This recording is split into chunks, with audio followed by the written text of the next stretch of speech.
Yendaga batagororotse bagenda bameze nk'abahetamye. It has been 10 years locked in a house, the house strangest faces one has ever known. Abyara bwa mbere bavuze ko abyaye agakoko. Most people think these are maybe beasts, apes, monkeys and other animals, but no, they're just people like us. What happened to these kids? Why are these little kids like this? Babanjyana mu kigo cy'abana n'ubumuga. Icyifuzo cyanjye nicyo babangiriye neza. Ngira ngo rero nibyo impinduka zifatika, bafite ubuzima bwiza, bafite isuku, bafite imyenda, urabona ko bakeye n'inkweto basigaye bazi kuzambara. We visited back 3 little kids who were born with a certain disorder. They had been locked inside for 10 years and bullied ever since they were born. We went to see how far they are doing, as some of you requested a follow-up, and by now, they're showing a great improvement. Having a resilient mindset makes a big difference to how much damage bullying does. Parents and teachers can help kids learn that they have the power to cope with difficulty. Whether at work, school, or at home, bullying has the potential to greatly wound victims in whatever form it takes: physical, verbal, social, exclusionary, or online. When someone has more power, says derogatory things about you, applies pressure on you to do something against your values or your wishes, excludes you, or physically harms you, it's normal to feel inadequate, embarrassed, depressed, helpless, anxiety, or furious. In particular, psychological research shows that having a resilient mindset makes a big difference to how much damage bullying does. In fact, if you're being bullied, protecting yourself from emotional wounds can help you stand up to the bullying and take constructive and protective action. Disability is natural. We must stop believing that disabilities can keep a person from doing something, because that's not true. Having a disability doesn't stop someone from doing anything. What saves a man is to take step, then another step. It's always the same step, but you have to do it. Life has completely changed and everything's now better. My children look healthy and clean than before. They try walk upright, not bent as before. Those are some of few changes they are showing. By then, I never expected them to change this way. I would not imagine such things.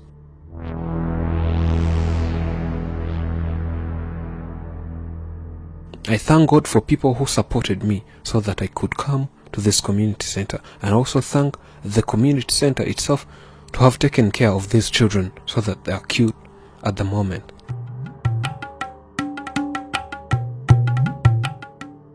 These kids are now in holidays. When school reopens, they'll go back to school. By then, life was hard, but ever since people knew this, they started helping us in everything, whether food, clothing. And I now get time to cultivate, so the hunger issue was solved.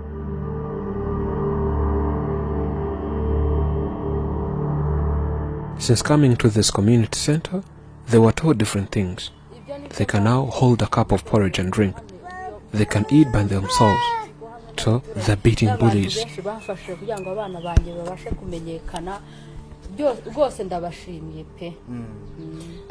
By when I delivered my first child, the second, then the third, they all looked like this.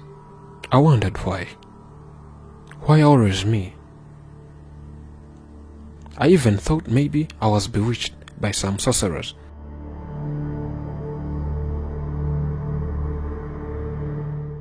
Their father did not be brave enough to welcome these kids who produced, as he suffered depression because of these kids, and later on, he committed suicide, says the mother of 3.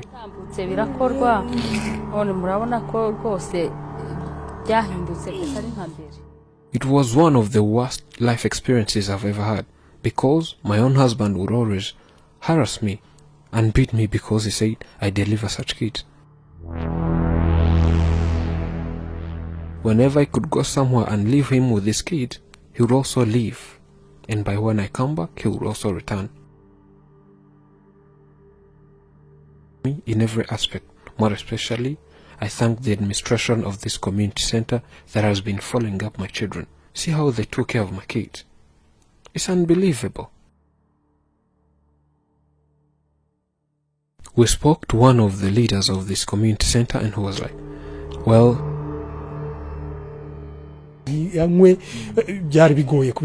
since day one, when we saw this video of these kids, at the very first day, we were like, wow.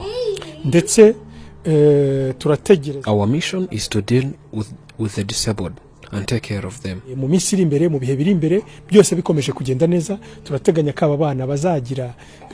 And for us, we knew this kid would have a certain physical change, but convincing people that this will be possible was also another issue. But your eyes can tell. We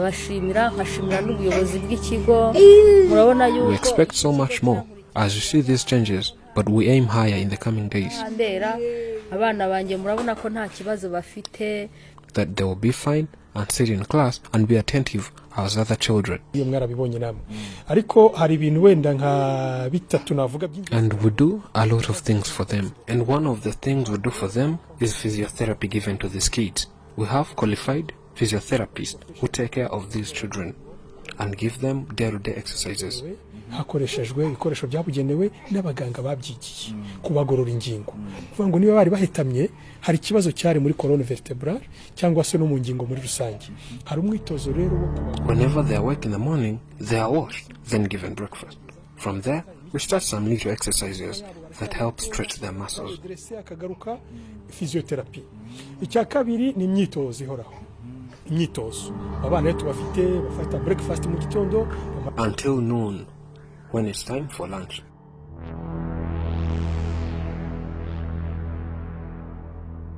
After lunch, they have to sleep and rest. In the evening, after waking up, we do some movement.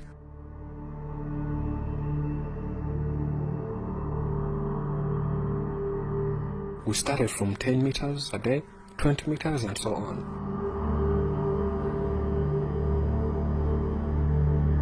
At night, they have their dinner, then watch cartoons for a while before we go to sleep, and that's their day.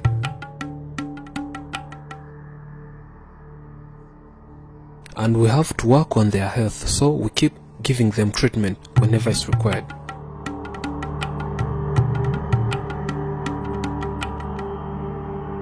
And lastly, food. Not every food is given to children. They need a balanced diet so they can grow well, and their muscles and bones need to be strong. So we consider a lot for these kids to be doing well.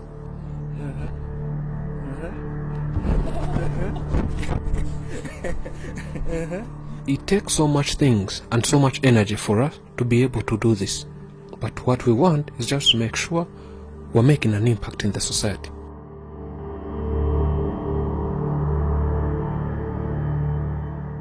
As it said, people who are crazy enough to think they can change the world are the ones who do it. This community center is, of course, changing this world.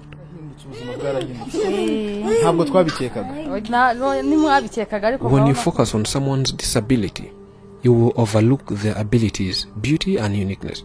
Once you learn to accept and love them for who they are, you subconsciously learn to love yourself unconditionally.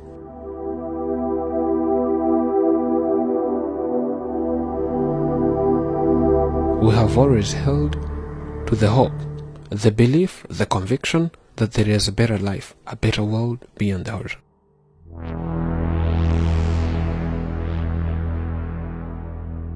Let's hope everything will be better for these young children and that tomorrow is bright.